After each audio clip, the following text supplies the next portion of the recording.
Good morning, students. My name is Deepa Garg, your SST subject teacher. Today, I will teach you Chapter 14, New Ideas, Upanishads, Jainism and Buddhism. आपने अक्सर सुना होगा नाम जैन लोग, बुद्ध लोग, इनके बारे में अक्सर सुना होगा। तो न्यू आइडियाज जो हमारे नए विचार हैं और हमारे जो उपनिषद हैं, उपनिषद जैन धर्म और बौद्ध धर्म के बारे में आज हम डिस्कस कर रहे हैं। छोटा सा चैप्टर है हमारा, एक ही वीडियो में आपको अच्छे से समझ में आ जाएगा। इसके बाद जब आपको नोट सेंड किए जाएंगे, सभी को अपनी कॉपी में वर्क करना होगा। आई रिक्वेस्ट यू कि सभी बच्चे अपना नोटबुक वर्क और बुक वर्क टाइमली करके चलें, क्योंकि बहुत जल्दी आपके सेकेंड टर्म के एग्ज़ाम भी स्टार्ट होने वाले हैं।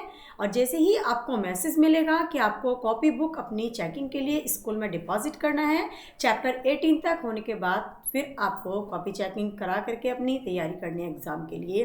तो बहुत जल्दी आपको लर्निंग भी करना है, तो ध्यान से समझने की कोशिश करें, वीडियो को अच्छे से वॉच करें।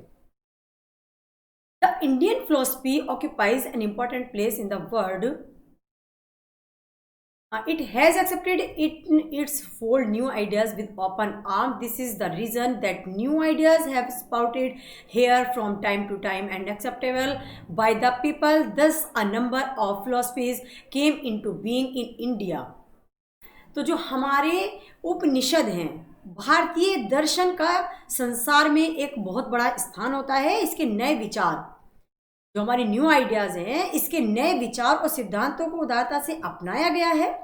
यही कारण है कि समय समय पर यहाँ नए विचार अंकुरित हुए और लोगों द्वारा अपनाए गए। इस प्रकार भारत में असंख्य दर्शन सिद्धांत अस्तित्व में आए।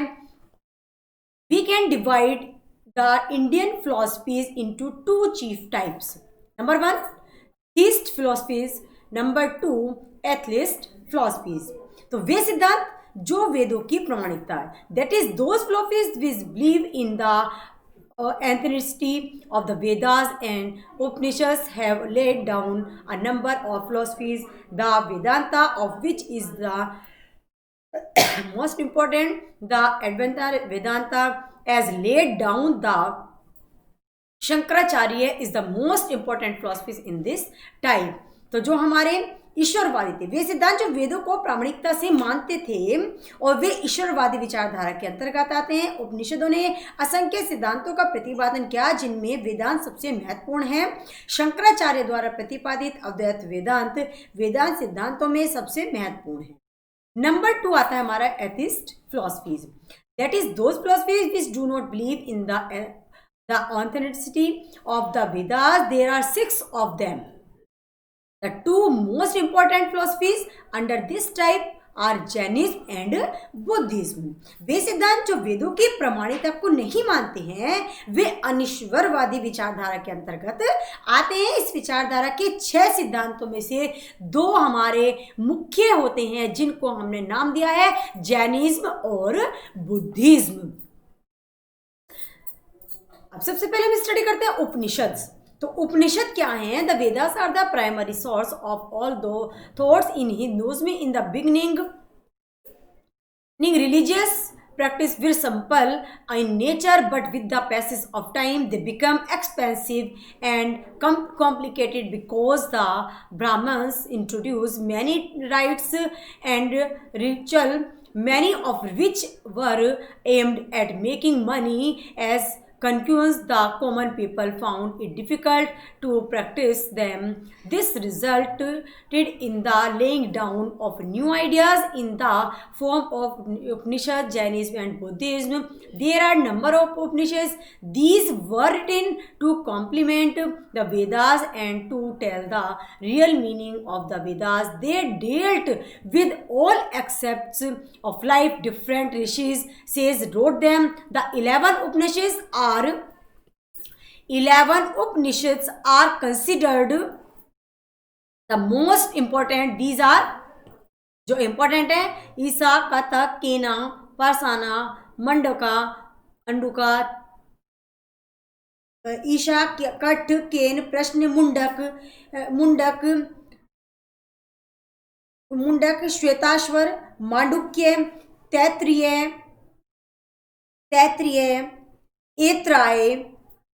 ऐत्राय, छांदोग्य, एंग वृंद्राणी यज्ञ एंड सेवास्ट्रैन। स्टूडेंट्स, वेद उपनिषद हमारे क्या है? वेद हिंदू धर्म के विचारों के मुख्य स्रोत थे। प्रारंभ में धार्मिक कार्य साधारण प्रकृति के थे, पर समय के साथ साथ वे बहुत खर्चीले एवं जटिल हो गए, क्योंकि ब्राह्मणों ने बहुत ही अनुष्ठानों और कर्मकांडों का प्रारंभ कर दिया, जिनमें से बहुत से धार्मिक कार्यों का उद्देश्य मात्र धन कमाना था। परिणाम स्वरूप साधारण लोगों के लिए इन धार्मिक कार्यों को करवाना कठिन हो गया और उपनिषद, जैन धर्म व बौद्ध धर्म जैसे नए विचारों की उत्पत्ति हुई। उपनिषद असंख्य हैं, ये वेदों के पूरक के रूप में लिखे गए तथा वेदों के वास्तविक अर्थ को बताते हैं। इन्होंने जीवन के हर पहलू को सरोकारित किया है। ये विभिन्न ऋषि जैसे साधुओं द्वारा लिखे गए 11 उपनिषदों को महत्वपूर्ण माना गया, जो इस प्रकार है: ईश, कट, केन, प्रश्न, मुंडक, श्वेताश्वर, मांडुक्य, तैत्तिरीय, ऐत्रेय, छांदोग्य व बृहदारण्यक। शंकराचार्य द्वारा The Vedanta philosophy, which was produced, the Shankaracharya deals with the Brahman or the supreme God, value of light and the right way of living। तो शंकराचार्य द्वारा प्रतिपादित वेदांत दर्शन ब्रह्मा या आदि देव जीवन के मूल्यों तथा जीवन के सही मार्ग से संबंधित हैं। The Vedanta lays down the following principles: the Brahman, the ultimate reality, the supreme God is the origin and of the whole universe. Everything except the Him originate from Him and merge Him. Number 2, the Brahman in the Saichir Anand truth considers of wills. The Atman, soul and self is a part of Brahman. It originates from Him and ends to in Him. The Atman think itself as distinct from the Brahmans. मतलब इसी तरह से हमारे आगे चलते हैं हम क्या वेदांत निम्न विचारों का उल्लेख करते हैं। नंबर 1 आया हमारा ब्रह्मा। तो ब्रह्मा सर्वाधिक वास्तविकता या आदि देव ही संपूर्ण ब्रह्मांड का मूल और अंत है। प्रत्येक वस्तु उसी में विद्यमान है, उनमें ही प्रकट होती है और उनमें ही विलीन हो जाती है। नेक्स्ट नंबर 2 पर आता है ब्राह्मण इज सच्चित आनंद, यानी कि ब्रह्मा सत्यचित आनंद है, सत्य चेतना व सुख है। नंबर 3 आत्मा। आत्मा सोल, और सोल होती है हमारी आत्मा, जीवात्मा या स्वयं। हमारा स्वयं का जो भाग है शरीर का, उसको अंदर जो निवास करती है वो होती है हमारी आत्मा। आत्मा जीवात्मा या स्वयं ब्रह्मा का भाग है। ये ब्रह्मा से ही प्रकट होती है और उसमें ही विलीन हो जाती है। नेक्स्ट आता है हमारा माया। माया हमारा क्या है? माया ब्रह्म या अज्ञान। ब्रह्म या अज्ञान के कारण आत्मा स्वयं को ब्रह्मा से भिन्न समझ लेती है। नेक्स्ट इंपॉर्टेंट पॉइंट आता है हमारा द आत्मा takes birth as result of the cycle of the birth rebirth. तो जीवन मृत्यु चक्र के परिणाम स्वरूप आत्मा जन्म लेती है। The ultimate goal of the मोक्ष, that is, it has to free itself from the cycle of birth, rebirth and got blended with the Brahma. तो जीवन का अंतिम उद्देश्य मोक्ष है, अर्थात स्वयं को पुनर्जन्म और पुनर्जन्म के चक्र से मुक्त करना तथा ब्रह्मा में लीन करना। एक व्यक्ति अज्ञान के कारण कष्ट झेलता रहता है। A person surface out of ignorance। तो जो इंसान यहाँ आकर के इस मनुष्य शरीर को पा करके कष्ट झेल रहा है, उसका सबसे बड़ा कारण है उसने ज्ञान प्राप्त नहीं किया। नेक्स्ट आता है हमारा द आत्मा can become a part of the Brahma by living up all worldly desire and pleasure. तो सांसारिक इच्छा व आनंद को त्याग कर मस्तिष्क की शुद्धता व सही मार्ग का चयन करके आत्मा ब्रह्मा का एक भाग बन सकती है। तो उपनिषद कंटिन्यू तो इंस्पायर हिंदुइज्म इवन टुडे। तो उपनिषद आज के हिंदू धर्म को प्रेरित करते हैं और There have been number of scholars in the Upanishad continue the inspire Hindu। तो आधुनिक काल में असंख्य विद्वानों ने इन सिद्धांतों को अपनाया, जिनमें से कुछ रामकृष्ण थे, जिनके नाम हम आपको बताते हैं। Ramakrishna Paramahamsa, Swami Vivekananda, Ramtirtha, sir Aurobindo, doctor Radhakrishnan and so on. तो इनमें से जो हिंदू धर्म को प्रेरित करते आए हैं, आधुनिक काल में असंख्य विद्वानों ने इन सिद्धांतों को अपनाया है, जिनमें से नाम है रामकृष्ण परमहंस, स्वामी विवेकानंद, रामतीर्थ, श्री अरविंदो घोष, डॉक्टर राधाकृष्णन और अन्य भी हैं। नेक्स्ट इंपॉर्टेंट पॉइंट आता है हमारा जैनिज्म। जो जैनिज्म होते हैं, आपने जैन लोगों के नाम से सुना होगा, आज उनके बारे में स्टडी करते हैं। तो प्रोपोनेंट्स क्या है उनके, यानी कि संस्थापक के बारे में देखेंगे। The proponent of Jainism was Rishabhdev. कौन थे? Rishabhdev. There is a tradition of the 24 Tirthankars, 24 Tirthankars in Jainism. The last Tirthankar was Mahavira. The credit for giving Jainism a definite form goes to Vardhaman Mahavira. Jainism is a classical philosophy which believes in self-restraint. It is based on the teaching of Tirthankars. Vardhaman was born in 615 BC at Kundagram near Vaishali in Bihar. His mother Trisha was a Lichiva princess. He belonged to the royal family. He led an ordinary life up to the age of 30 years. He saw suffering around him, so he left home in search of truth. किसकी search में निकले थे वो? Truth की, यानी कि एक सच्चाई की। तो जैन धर्म के जो संस्थापक थे वो ऋषभदेव थे। जैन धर्म के पारंपरिक 24 तीर्थंकर थे। अंतिम तीर्थंकर का नाम तीर्थंकर थे महावीर। जैन धर्म को एक निश्चित रूप देने का श्रेय वर्धमान महावीर को जाता है। जैन धर्म एक शास्त्रीय दर्शन है जो स्वयं पर संयम में विश्वास करता है। यह तीर्थंकरों की शिक्षा पर आधारित है। तो वर्धमान का जो जन्म हुआ वो हुआ 615 ईस्वी पूर्व बिहार के कुंड ग्राम के वैशाली के निकट हुआ था। कुंड ग्राम में वैशाली के निकट हुआ था। उनकी मदर का नाम त्रिशला और लिच्छवी राजकुमारी थी। वे एक राजसी परिवार से संबंध रखते थे। 30 एज की आयु में ही के पश्चात उन्होंने साधारण जीवन व्यतीत किया। उन्होंने अपने आसपास दुखों व कष्टों को देखा, इसलिए उन्होंने सत्य की खोज में अपना घर त्याग दिया। वे 12 वर्ष की लंबी अवधि तक एक स्थान से दूसरे स्थान पर भटकते रहे और केवल सर्वोच्च ज्ञान को वो प्राप्त करना चाहते थे। इस प्रकार ये महावीर महान विजेता कहलाए। तो Mahavira traveled from place to place for the rest of his life, teaching the new faith. Jainism spread over the large region, including Magad, Anga, Mithila, and the Kosla. His followers called Jain. Its simple teaching and absence of high law attract a large number of followers. Later, Jainism branched out into two sects, Shvetambara and Dikambara. The former comprised of those monks or saints who wore white cloth, and the latter comprised of those monks who wore nothing and proposed no cloth. These sects continue to exist even today. तो महावीर ने अपना बाकी का जीवन एक स्थान से दूसरे स्थान यात्रा करके वे लोगों को इस नई आस्था से शिक्षित करके बिताया। जैन धर्म एक विशाल क्षेत्र जिसमें हमारे मगध, अंग, मिथिला और कौशल आदि आए। मिथिला, अंग, कौशल आदि आए और इसके से क्या हुआ, जो कौशल राज्य सम्मिलित थे उनका अधिक विस्तृत हुआ। इसके जो अनुयायी बने वो हमारे जैन कहलाए। इस धर्म की साधारण शिक्षा व ऊंच नीच का भेद न होने से असंख्य अनुयायियों को आकर्षित किया। बाद में जैन धर्म 2 शाखाओं में बट गया, जिनको हम कहते हैं श्वेतांबरा और दिगंबरा। और पहली शाखा में वे मुनि व संत सम्मिलित हुए जिन्होंने सफेद रंग के वस्त्र धारण किए, और दूसरी शाखा में वे मुनि व संत शामिल हुए जिन्होंने वस्त्र धारण नहीं किए थे।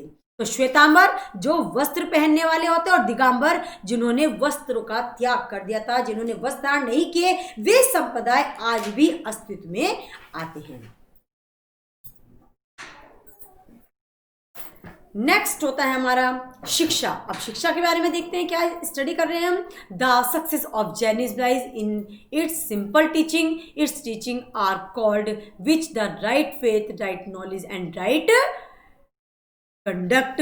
तो जैन धर्म की सफलता उसकी साधारण शिक्षा पर आधारित थी। इनकी शिक्षा 3 रत्न कहलाई। 3 रत्न कहलाई थी इनकी शिक्षा। जिसमें सम्यक दर्शन, सम्यक ज्ञान और सम्यक चरित्र आते थे। जैन धर्म विश्वास करता है कि आचरण चरित्र को पंच महाव्रतों यानी के द्वारा पाया जा सकता है। अब ये 5 व्रत हमारे कौन से हैं, इनके बारे में स्टडी करेंगे। Non violence by the speech deed of thought, speak the truth and relevance the कांड, not stealing, that is taking another thing without permission और payment is wrong, celibacy of that is control over the sense, non-hoarding that is not collecting things which are not necessary। तो इनकी जो 5 महाव्रत हैं उनको आप ध्यान से सुनेंगे। वचन, कर्म और सोच में अहिंसा, सत्य बोले में झूठ, आचरण से का त्याग करें। अस्तेय इसका अर्थ है कि बिना आज्ञा किसी की वस्तु न ले। ब्रह्मचार्य इसका अर्थ अपनी इंद्रियों को नियंत्रित रखने से है। अपरिग्रह इसका अर्थ है कि आवश्यकता से अधिक किसी वस्तु का संग्रह न करें। जैन धर्म ईश्वर के अस्तित्व में विश्वास नहीं करता क्योंकि ईश्वर का अस्तित्व प्रमाणित नहीं हुआ है। जैन 24 तीर्थंकरों की आराधना ईश्वर के रूप में करते हैं। नेक्स्ट आता है हमारा सेक्रेड टेक्स्ट यानी कि धार्मिक साहित्य। The whole of Jain literature is divided into 2 parts. There were 23 Tirthankars Mahavira. The literature up to the time of Mahavira is called the Purva literature, created after his life the called Anga. तो संपूर्ण जैन साहित्य को 2 भागों में विभाजित किया गया। महावीर के पहले 23 तीर्थंकर थे। महावीर के समय तक के साहित्य को पूर्व तथा उनके जीवन काल के पश्चात के साहित्य को अंग कहते हैं। लिखे जाने से पहले महावीर द्वारा दी गई शिक्षा का प्रसार मौखिक रूप से किया जाता है था। उनकी शिक्षाओं को 2 भागों में बांटा गया, अंग प्रविष्ट और अंग बाह्य। अंग प्रविष्ट में महावीर द्वारा प्रश्नों के द्वारा दी गई व्याख्या सम्मिलित थी, जबकि अंग ब्रह्मा में बाद के अनुयायियों के लेख सम्मिलित थे। नेक्स्ट होता है हमारा बुद्धिज्म प्रोपोनेंट। तो बौद्ध धर्म के जो समर्थक थे उनके बारे में डिस्कस करेंगे। गौतम बुद्ध का नाम पहले भी आपने सुना होगा। Gautam Buddha was the proponent of Buddhism. His real name is Siddhartha. He was born 6th century BC। He was the son of Shakya king at Lumbini, now in Nepal. He lives childhood in luxury and did not know any misery. He was married and had a son। तो गौतम बुद्ध बौद्ध धर्म के जो संस्थापक थे उनका वास्तविक नाम पहले भी आपने कहानी में सुना होगा, सिद्धार्थ था। उनका जन्म 6ठी शताब्दी ईस्वी पूर्व में हुआ था, लुम्बिनी में, जो कि अब नेपाल में है। कि शाक्य राजा के पुत्र थे। उनका बचपन में विलासिता से व्यतीत हुआ और दुख के बारे में कुछ नहीं जानते थे। वे विवाहित थे। उनका एक पुत्र भी था। एक दिन सिद्धार्थ ने एक बुजुर्ग, वन डे सिद्धार्थ सा वेरी ओल्ड एज्ड मैन। तो एक दिन सिद्धार्थ ने एक बुजुर्ग, एक गंभीर रूप से बीमार एक व्यक्ति को एक शव के उसके रोते बिलखते परिवार द्वारा अंतिम संस्कार के लिए ले जाते हुए देखा। इन दृश्यों ने उनके मस्तिष्क पर गहरा प्रभाव डाला और वे स्वयं से ही प्रश्न करने लगे। वे खुद से ही प्रश्न करने लगे कि जीवन का वास्तविक अर्थ क्या है। What is the meaning of life was, इस जीवन का वास्तविक अर्थ क्या है। वे संसार से इन दुखों को समाप्त करना चाहते थे। So one night he slipped away from the place, leaving behind his wife and son fast asleep. तो एक रात क्या हुआ, इसलिए एक रात अपनी पत्नी व पुत्र को महल में सोता छोड़कर वे महल से निकल गए। उस समय उनकी एज केवल 19 एज थी। वे सर्वप्रथम मगध की राजधानी राजगृह पहुंचे और गुरुओं की संगति में रहे, पर वे इससे संतुष्ट नहीं हो पाए।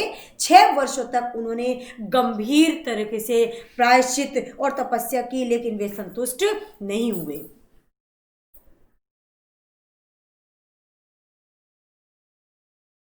One night when he was sitting under a peepal tree, the enlightenment or true knowledge dawned on him, and he came to be called the Buddha. Enlightenment, the one that under which the attend, this is called the बोध tree.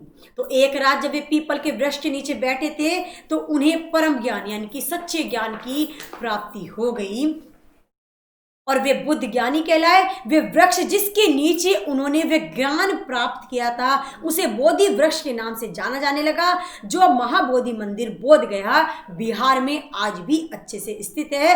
तब से बुद्ध ने अपना बाकी का जीवन एक स्थान से दूसरे स्थान पर जाने में लगा दिया और व्यतीत किया। उन्होंने लगभग 483 बीसी ईस्वी पूर्व कुशीनगर में अपनी अंतिम सांसें ली थी। Buddhism spread over the large area. He had a large following in the kingdom of Magad and the Kosala. तो बौद्ध धर्म का प्रसार विशाल क्षेत्र में हुआ। मगध और कौशल में बहुत बड़ी संख्या में इसके अनुयायी थे। उनके स्वयं के पिता, पुत्र, पत्नी व अन्य संबंधी उनके अनुयायी बने। समय के साथ बौद्ध धर्म एक अंतरराष्ट्रीय धर्म बन गया। हमारा इंटरनेशनल रीजन बन गया हमारा ये। We can find its trace of Sri Lanka. तो समय के साथ बौद्ध धर्म एक अंतरराष्ट्रीय धर्म बन गया। हम इसकी छाप श्रीलंका, थाईलैंड, चीन, कंबोडिया, जापान, कोरिया आदि स्थानों पर आज भी देख सकते हैं। इन समय के बाद साथ बौद्ध धर्म 2 संप्रदायों में बट गया था। With time Buddhism branched out into 2 sects. Number 1 the Mahayana and number 2 Hinayana, यानी कि उच्च वाहन और न्यून वाहन। उच्च महायान क्या है? Which accept the Buddha as a god and worshipped his ideas. And Hinayana क्या है? Which accept the Buddha as an ordinary human being who went to the attain enlightenment. यह बुद्ध को ईश्वर के रूप में स्वीकारता है, इनकी मूर्ति की आराधना करता है, जो महायान होता है। और दूसरा था हीनयान, यह बुद्ध को एक साधारण मनुष्य मानता था और उनके आदर्शों को यथावत अपनाता था। टीचिंग, इनकी शिक्षा क्या रही है, इन्होंने क्या सिखाया हमें? The chief teaching of Buddhism are contained the 4 noble truth and the noble 8-fold path. The 4 noble truth are, अब 4 जो इनके बौद्ध धर्म की मुख्य शिक्षाएं 4 आर्य सत्य व अष्टांगिक मार्ग में सम्मिलित की गई। वे 4 आर्य सत्य इस प्रकार थे। Number 1, suffering is an integral part of our life. Suffering is caused by our desires. Suffering can be eradicated by getting rid of desire. The desire can be eradicated by following in noble 8-fold path. यानी कि कष्ट हमारे जीवन का एक अनिवार्य भाग है। दुख का मूल कारण हमारी इच्छा है। नंबर 3, दुख को दूर करने के लिए इच्छा का निवारण आवश्यक है। नंबर 4, अष्टांगिक मार्ग का अनुसरण करके इच्छाओं से मुक्ति पाई जा सकती है। तो इस प्रकार बौद्ध धर्म अष्टांगिक मार्ग का सही प्रकार से दुखों का निवारण भी बताता है। ये 8 मार्ग कौन से हैं उनके बारे में हम स्टडी करते हैं। नंबर 1 है right view, number 2 right speech, right means of livelihood, right thinking, right motives, right action, right efforts, right meditation. यानी कि सम्यक दृष्टि, सम्यक वचन, सम्यक जीविका, सम्यक विचार, सम्यक संकल्प, सम्यक कर्म, सम्यक प्रयास और सम्यक ध्यान। तो यानी according to Buddhism the ultimate aim of life is attain nirvana. तो बौद्ध धर्म के अनुसार जीवन का अंतिम उद्देश्य निर्वाण यानी कि परम ज्ञान, संसार से निर्लिप्तता को प्राप्त करना, ताकि मनुष्य को जन्म व पुनर्जन्म न लेना पड़े। Buddhism believes in the equality of human beings. तो बौद्ध धर्म मानव जाति की समानता पर विश्वास करता है। यह शूद्रों के साथ उच्च जाति के हिंदुओं द्वारा भेदभाव के विरुद्ध है। यह किसी भी प्रकार की हिंसा व पशुओं की कुर्बानी के भी विरुद्ध होता है। सेक्रेड टेक्स्ट, अब बुद्धिज्म की जो हमारी सेक्रेड टेक्स्ट है हमारी यानी कि धार्मिक साहित्य है। The Buddha did not write any book himself, he spread his message by word of mouth. His are complete of Tripitaka divide into 3 parts, Vinaya Pitaka and the Sutta Pitaka, the sermons of Buddha and the आदिमंत and the Abhidhamma Pitaka, the Buddhist Pitaka. तो विनायक पिटक और सुक्त पिटक और अधिधम पिटक। तो बुद्ध ने स्वयं कोई पुस्तक नहीं लिखी, उन्होंने अपने संदेशों को मौखिक रूप से लोगों तक पहुंचाया। इनके संदेशों को त्रिपिटकों में सम्मिलित किया गया जो 4 भागों में विभाजित है। नंबर 1 विनय पिटक, नंबर 1 विनय पिटक और जो साधुओं के लिए नियम होते हैं। विनय पिटक का मतलब है जो साधुओं के नियम है, और सुक्त पिटक क्या है हमारी, सुक्त पिटक बुद्ध के द्वारा दिए गए प्रवचन है, और अधिधम पिटक हमारे क्या है, बौद्ध के जो विचार है। अधिधम पिटक जो हमारे बौद्ध के विचार हैं। तो स्टूडेंट्स आपका चैप्टर यही एंड होता है। आई थिंक सभी बच्चे अच्छे से अपनी बुक को रीड करेंगे, वीडियो को वॉच करेंगे। Thank you everyone.